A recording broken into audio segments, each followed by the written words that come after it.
Hello，大家好，我是罗宾。最近黑森林实验室终于正式推出了适配 Flux 模型的官方工具集。这个工具集包括了重绘模型 Phil、风格迁移模型 Lidx， 还有 Kenny 和 Dips。先说结论，新发布的这些模型在可控性和实用性方面大幅提升，显著提升了用户的体验和应用效率。如果你对 AI 作图感兴趣，这绝对是你不能错过的工具，强烈推荐每个人都使用和安装一下。今天我将和大家分享一下基础的安装和使用方法，让我们马上开始今天的内容吧。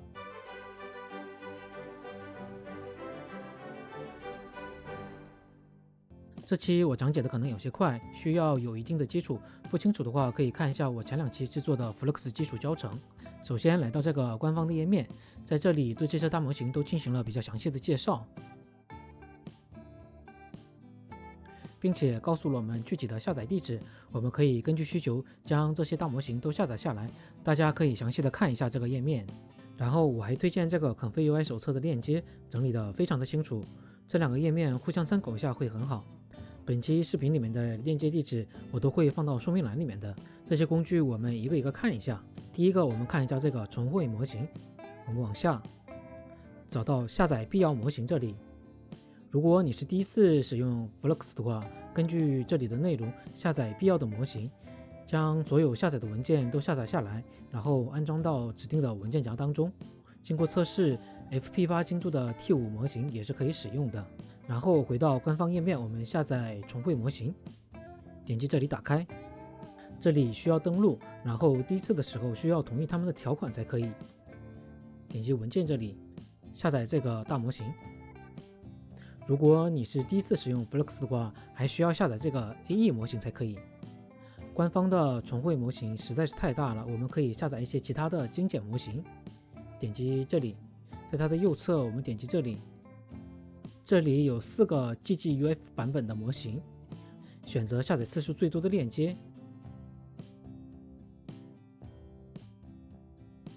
然后根据你自己的电脑配置选择下载就可以了。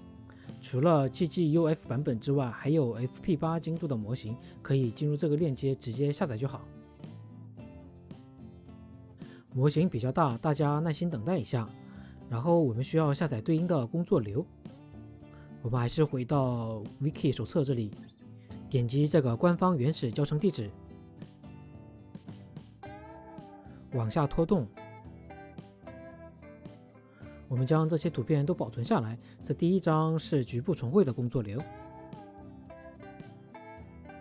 第2张是外部扩展的工作流，然后顺便我们可以把下面的全部一起下载下来。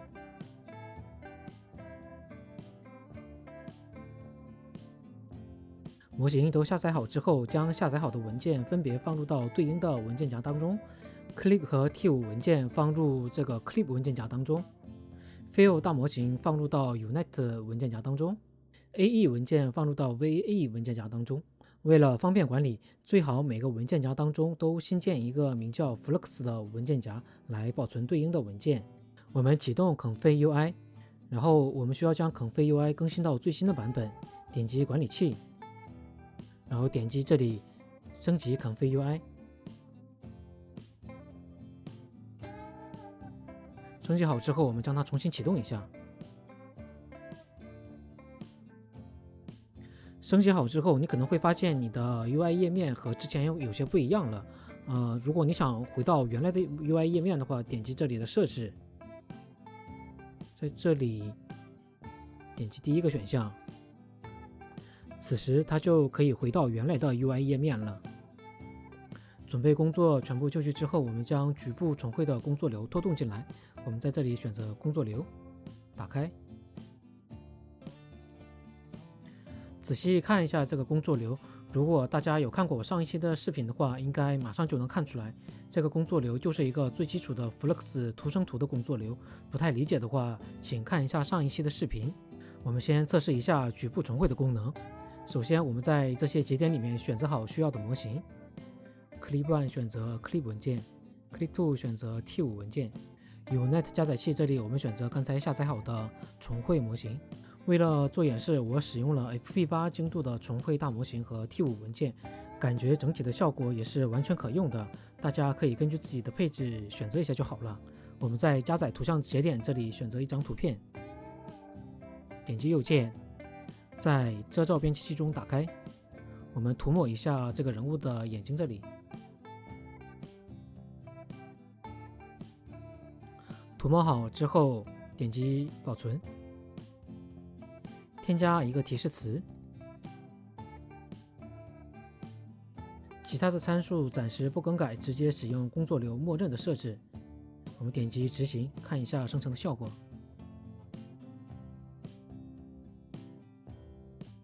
我们可以看到生成的太阳镜和人物的结合效果还是非常不错的。我们还可以尝试一下将这个眼镜给消除掉，在这里点击复制照片。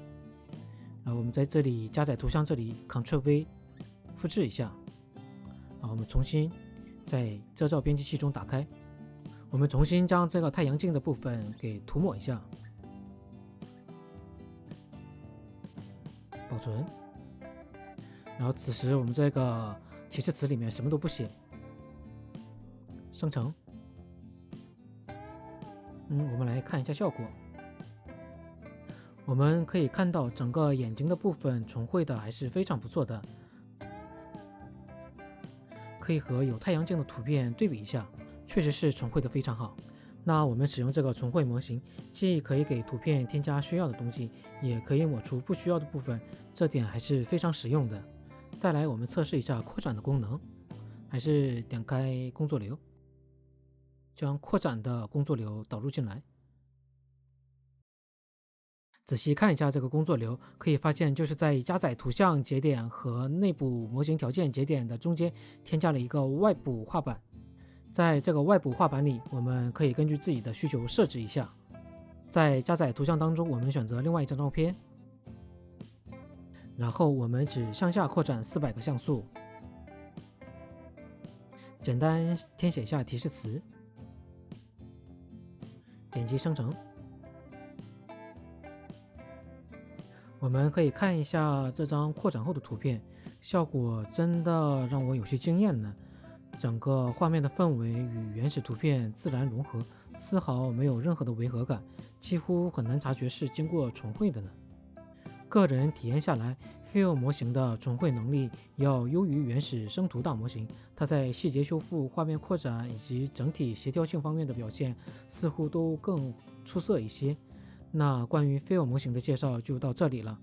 接下来我们看一下风格牵引模型 Lidx。我们点击左侧的 2.4 Flux Lidx 这个目录，将页面向下拉，来到下载必要模型的部分。这里对需要下载的文件进行一下说明。Clip T5 和 VE 模型刚刚已经下载完成了，接下来需要额外下载2个模型 ，Clip Vision 模型和 Lidx 模型。直接点击下载按钮即可完成下载。如果无法通过刚才的链接下载 Lidx 模型，则可以前往官网找到下载地址进行手动下载，在这里点击下载就可以了。点击这里下载即可。使用 Lidx 模型时，一定要确保你已经下载了 Flux 开发版的生图模型。如果没有的话，可以点击这里提供的链接进行下载，也可以选择其他的精简版本。Lidx 的工作流之前已经保存好的图片，也可以点击下载这个工作流，里面的内容是一模一样的。文件都下载好之后，将文件安装到指定的路径当中。Clip Vision 模型放入 Clip Vision 文件夹当中 ，Lidx 模型放入到 Style Models 文件夹当中 ，Flux 生图模型放入到 Unite 文件夹当中。准备工作都完成之后，回到 Config UI 当中加载 Lidx 工作流。整个工作流看起来可能有些复杂，为了方便大家观看，我先整理一下这个工作流，并进行一下分组。接下来说明一下这个工作流的具体内容。上面的部分是 Lidx 模型需要使用的相关节点 ，Clip 视觉加载器用于加载 Clip Vision 模型的节点，风格模型加载器用于加载 Lidx 模型的节点。风格模型应用节点主要用于调整风格强度的参数，这个强度我们可以适当调整一下。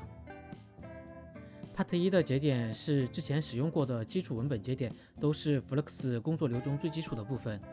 Part 2包含了更精细化的 Latent 节点，主要用来调整图片生成的尺寸以及每次生成图片的数量。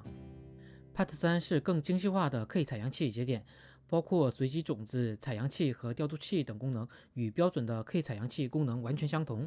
然后在 Unite 加载器的基础上，还新增了一个模型采样算法 Flux 的节点，通过这个节点可以更精细地控制图片的生成效果。需要注意的是，这个 Unite 加载器必须加载 Flux 生图大模型，经过测试支持 FP8 精度的模型。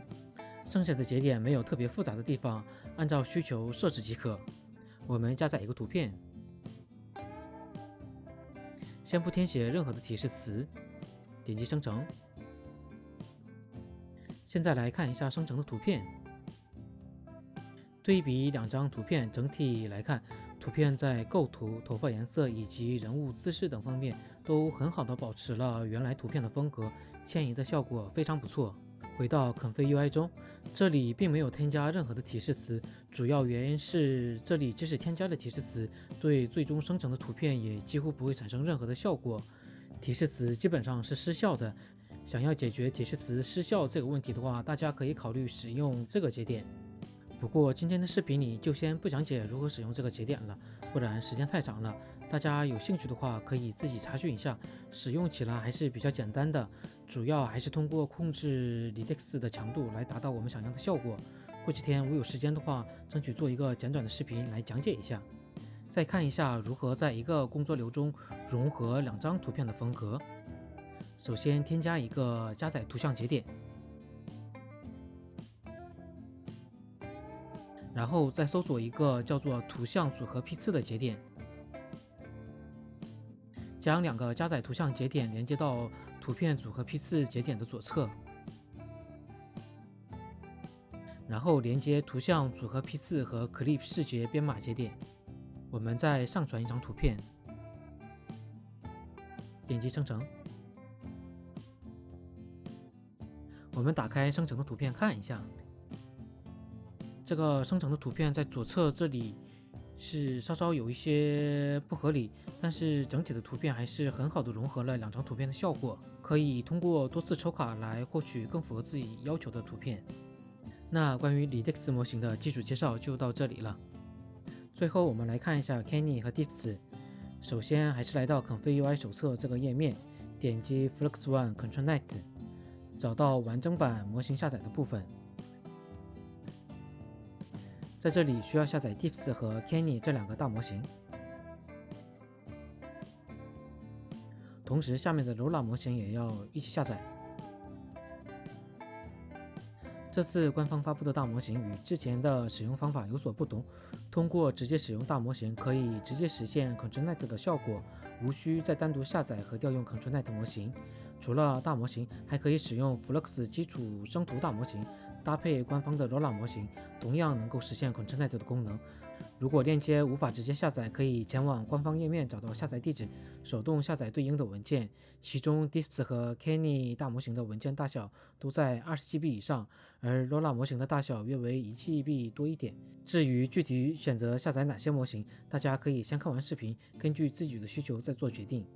文件下载完成后，需要将文件放入对应的文件夹当中。虽然提示中建议将大模型放入 Models 文件夹下的 Diffusion Models 文件夹里，但实际上将大模型放入 Unite 文件夹当中也是完全没有任何问题的。Lola 文件则放入 Lolas 文件夹当中。回到 Config UI 当中，导入 Kenny 大模型的工作流。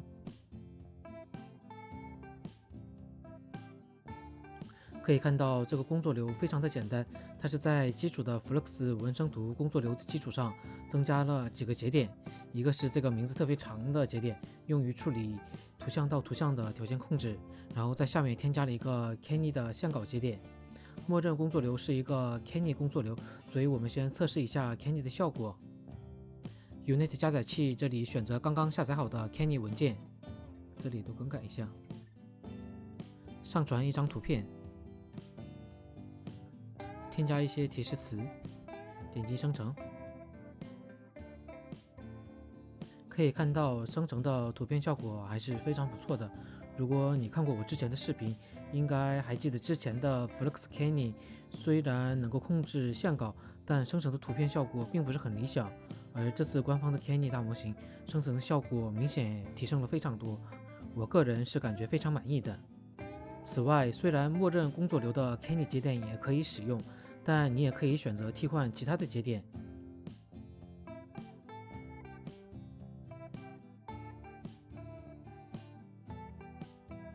例如使用这个 Canny 细致线预处理器，或者下面这个 Line Art 艺术线预处理器。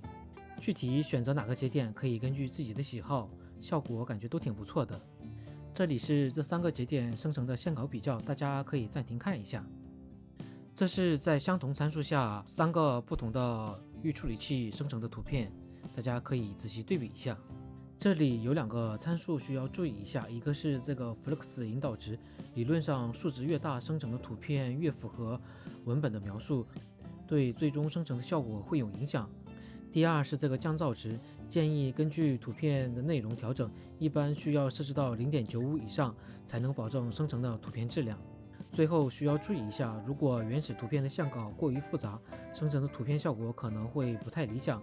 这种情况下，可以使用 PS 稍微简化一下线稿，然后将修改后的线稿重新上传到加载图像里，然后再进行生成图片。Canny 看完了，我们再看一下 Disps 模型的使用方法。因为要使用到 Disps 模型，因此我们需要加载一个 Disps 节点。这个 V2 版本的层次感觉更好一些，所以尽量选择这个 V2 版本的节点。我们将这个节点连接一下。连接好之后，这个 Canny 节点就不需要了。Unite 加载器节点选择 Disps 大模型，然后还是使用同样的提示词，使用同样的图片。我们生成图片看一下，我们来看一下效果，看一下和原始图片的对比效果。生成的图片既保留了原始图片的构图和姿势，又符合了我们输入的提示词，穿着蓝色的连衣裙，而且生成的效果真的非常的不错，感觉比我原始的图片效果还要好，更加的真实。那到这里 Canny 和 Disps 大模型的演示就结束了。不过无论是这个 Canny 还是 Disps 大模型的体积都实在太大了，如果显存不足的话，可能非常不好带动，而且耗时非常久。所以我们最后看一下 Rolla 的使用方法。最后我们导入 Rolla 的工作流，看一下这个工作流。这个工作流就是在 Flux Rolla 工作流的基础上添加了一个条件节点。这里 Unite 加载器，我们需要选择 Flux 的生图大模型。Rolla 加载器选择 Disps，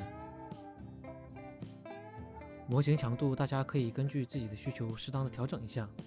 虽然这个工作流可以直接生成图片，但是在可控性上可能存在一些问题，因此我们参考刚才的 Disps 大模型的工作流，在这里添加一个 Disps 预处理器和一个预览图像节点，用来增强控制图片生成的效果。我们将加载图像节点与 Disps 预处理器的节点连接起来，然后将 Disps 预处理器的节点与这个条件节点的图像连接起来，然后我们在这里再调出一个预览图像，还是使用同样的提示词和同样的图片。我们点击执行，生成一下图片。我们看一下图片效果。我们对比一下原始的图片，即使只是使用了 Rolla， 对图片的控制也是做得非常的好。如果想使用 Canny 的 Rolla， 只需要将 Rolla 加载器选择为 Canny， 并且添加一个 Canny 预处理器就可以了。我这里快速的演示一下。